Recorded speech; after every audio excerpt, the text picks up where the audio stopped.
And Monomoy Girl in the final furlong of the Central Bank Ashland has the lead by 6. It is all Monomoy Girl to take the Central Bank Ashland.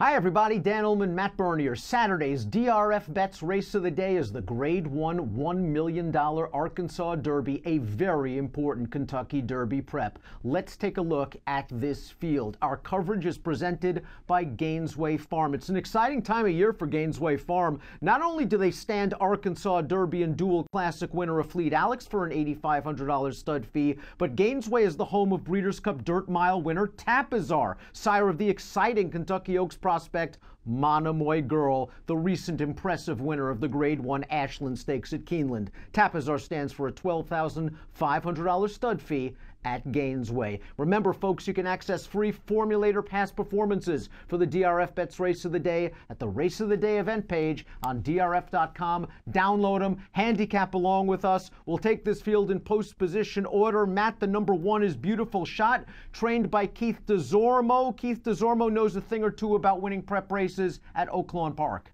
Yeah, he certainly does. We saw that with My Boy Jack. That horse is very interesting. He's going to be running Saturday as well, but this time he'll be in Kentucky as opposed to Arkansas. Beautiful Shot is a horse that, as a 2-year-old, I thought there was some ability here, and I was looking forward to see him come back as a 3-year-old.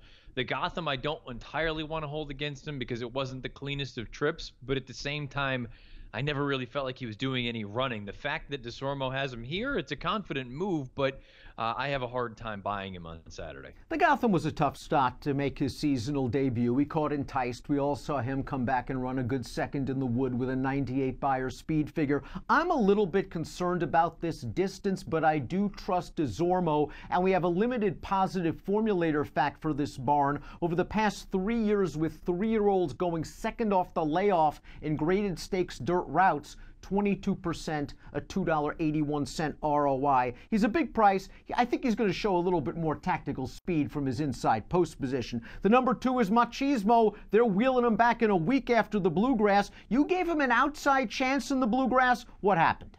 Well, I liked him in that race, and I just kind of feel like it was a couple of things that worked against him. He wasn't the quickest out of the gate, and then at that point, unfortunately, he's mid-pack and he's wide throughout.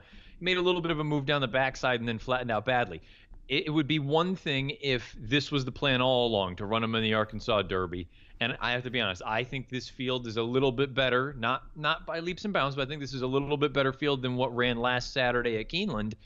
I liked him in that spot. I don't like him here. The fact, not just because of the 1-week turnaround, but I don't know what you're going to get out of him at this point. Has he lost the ability to get to the front? Has he lost the ability to be forwardly placed? This is 2 starts in a row now. I thought 3 starts back we had a horse that liked to be forward. Now all of a sudden he's mid-pack. I know circumstances go a long way.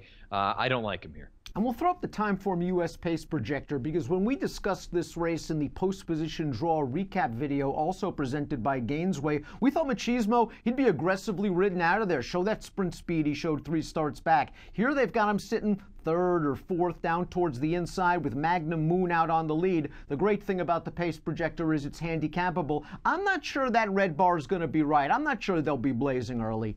Yeah, I guess that's the thing with this race. It doesn't feel like there is a confirmed speed in here. There are a lot of horses that like to be forwardly placed, that like to have that tactical kind of gear, but I don't think there are any true burners in here. Machismo, I may not like him Saturday. I still think there's something here. He's clearly shown the ability to run a little bit. I just don't know if Saturday's the day. The beautifully bred number 3 Tenfold by Curlin, undefeated in 2 lifetime starts. He was able to go to the lead and win his debut. He sat from just off the pace in his 2nd lifetime start. He's got tactical speed. There are lots to like. Now he's taken the big step up. This is the acid test. He's going to have to run the fastest race of his career, but he's got a ton of upside. I kind of feel like if you're looking for a fresh face or a new shooter, other than Quip maybe, isn't it Tenfold? Tenfold looks like he's going to be a horse that can run all day. He's a little bit light on experience and light on figures, but there's no reason to think that he doesn't move forward here. The question is, he's going to need to move forward considerably if he's going to upset the Pletcher and the Baffert entrance. He's one of 3 in here trained by Steve Asmussen. The number 4, Dream Baby Dream, is another Asmussen 3-year-old. This horse added blinkers in the Sunland Derby, and then he took advantage of a hot pace and a pace meltdown. He came with a good run to finish second. The barn says this horse really wants distance. He's going to get 1 mile and an eighth. Timeform US believes he's going to get pace. Do you think there's another opportunity for a minor award at a big price, at the very least? Yeah, I don't think it's totally out of the realm of possibility that he comes along at the end. I guess the problem is when I look at the horses coming from off of the pace, I kind of feel like his uncoupled stablemate Combatant is more talented than he is. So you may be able to run all day, but the problem is if you don't have the talent to go along with that, I'm a little bit dubious. You brought up that pace scenario and you bring up the pace projector for this race. I don't think it's going to be that fast, and I think that works against him. Bob Baffert has obviously had great success at Oaklawn Park. Solomini was a top 2-year-old, multiple grade 1 placed. It took him a while to get to the races. He had a hiccup here or there from a physical standpoint. He returned in the Rebel as the favorite. He was the beaten favorite. I thought he ran okay, but just okay. I didn't like how he failed to change leads in the stretch, but if you just believe it was a starting off point and he's ready to rock and roll in his second start back, he's got the tactical speed as well. Yeah, this could be a very, very major mistake on my part to doubt Baffert at Oaklawn because we know the success that he's had throughout his career.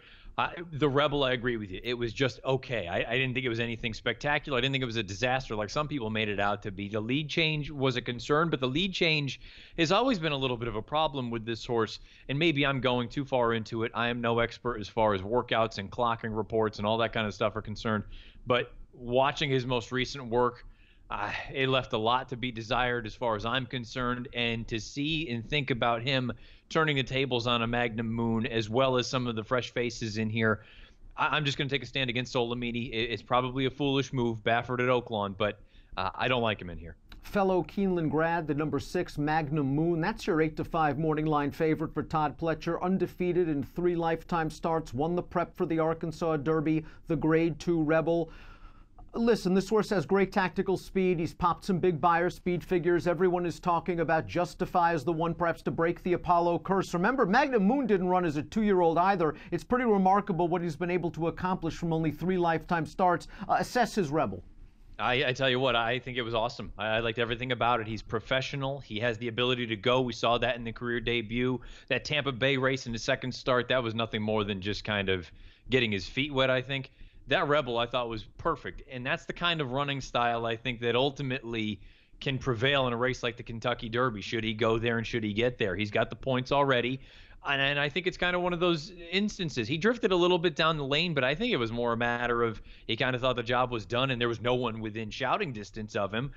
I think if he takes a step forward here, not only is he going to win, I think he's probably going to win pretty comfortably, and if he does take that step forward, if he can get into the low 100 buyers, let's pump the brakes on anointing Justify as just all of a sudden a slam dunk in the Derby. I think this horse is very talented. 2 bullet workouts since the Rebel for Magnum Moon somewhat allays fears of a bounce, and as we saw, he's got tactical speed. He's in front in the Timeform US pace projector, but don't be upset or worried if he's sitting second or third. He's very comfortable in that mode as well. The 7 Plainsman went to the lead most recently in a non-winners of 1 other than. He might be more comfortable from stalking range. He's going to really have to step it up from a speed figure standpoint as he makes his first start against stakes competition.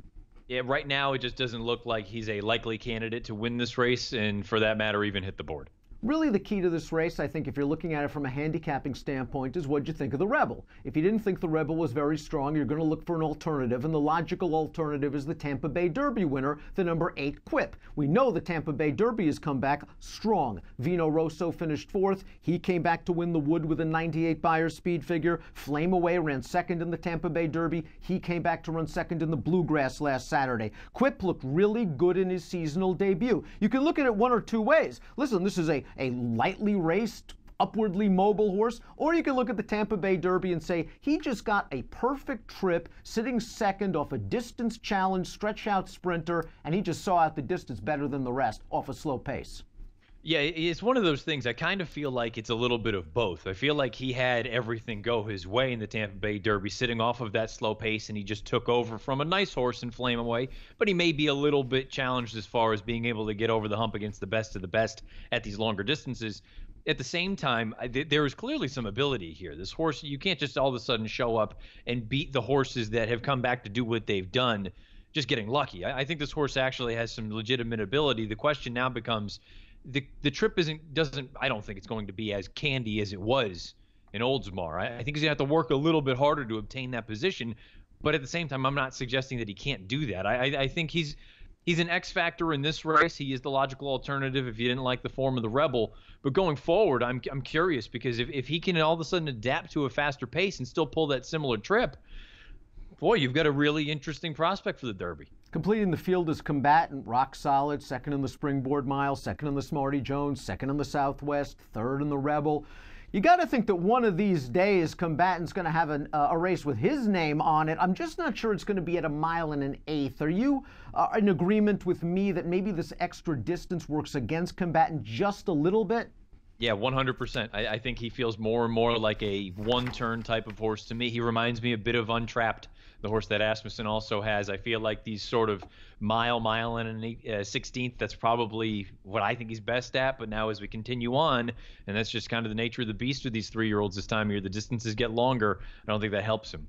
Take a look at our top selections for the Grade 1 Arkansas Derby. We're both going with Magnum Moon. He is the morning line favorite. I just like his tactical speed. He's going to have to do it at 1 1/8 miles. I guess that's really the great question, but he should be in prime position when the field turns into the stretch.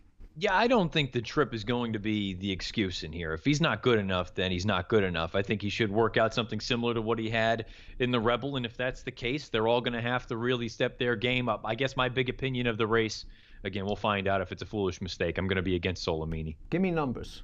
I'm going to go 6, 8, and 9 in here. I think the 9 is interesting. Again, he's more of an underneath horse to me at this point in his career, Combatant. I'll go 6, 8, 5, and 9 in the Grade 1 Arkansas Derby. If you are betting this really nice card from Oaklawn Park on Saturday, please do so with DRF Bet. Sign up, access $150 sign-up bonus at drf.com/join. Use the promo code TV150. Approximate post time for the Grade 1 Arkansas Derby, 6:18 Central. Our coverage presented by Gainesway Farm.